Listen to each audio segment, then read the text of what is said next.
Hello all నమస్తే welcome to Gayatri's wardrobe. ఈరోజు ఒక బ్యూటిఫుల్ కలర్ అండి, గ్రీన్ కలర్ ఎంత బాగా హైలైట్ అవుతుందో చూస్తున్నారు కదా.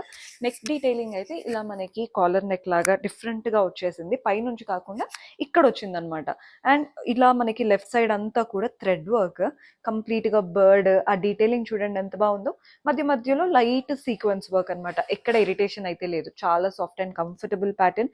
మనకి ఇక్కడ పైన వైపున వచ్చింది కదా, రైట్ హ్యాండ్ లో ఏమో కింద వైపున అంతా కూడా వర్క్ డీటెయిలింగ్ అనమాట. గ్రీన్ పైన వైట్ బాగా ఎలివేట్ అవుతుంది. హ్యాండ్స్ కి కూడా చూడండి ఎంత చక్కగా ఒక చిన్న బార్డర్ లైన్ మాత్రం వర్క్ ఇచ్చారు. డీటెయిలింగ్ చాలా చాలా బాగుంది, సమ్మర్స్ లో బెస్ట్ ఆప్షన్. అంటే కొన్ని ఏంటంటే ట్రాన్స్పరెంట్ ఉంటాయి అలా అనిపిస్తాయి కదా, ఇవి అస్సలు అలా లేదు, అసలు ట్రాన్స్పరెన్సీ కానీ నీట్ గా వేసుకోవచ్చు. సో పర్చేస్ చేసుకోవాలి అనుకుంటే స్క్రీన్ షాట్ తీసి వాట్సాప్ నెంబర్కైనా ఇన్స్టాగ్రామ్ పేజ్కైనా డిఎం చేస్తే సరిపోతుంది. అండ్ కొత్తగా చూస్తున్న వాళ్ళు మన యూట్యూబ్ అండ్ ఇన్స్టాగ్రామ్ని కూడా ఫాలో అవుతూ ఉండండి. రోజు కొత్త కొత్త అప్డేట్స్ వస్తూ ఉంటాయి, డూ ఫాలో.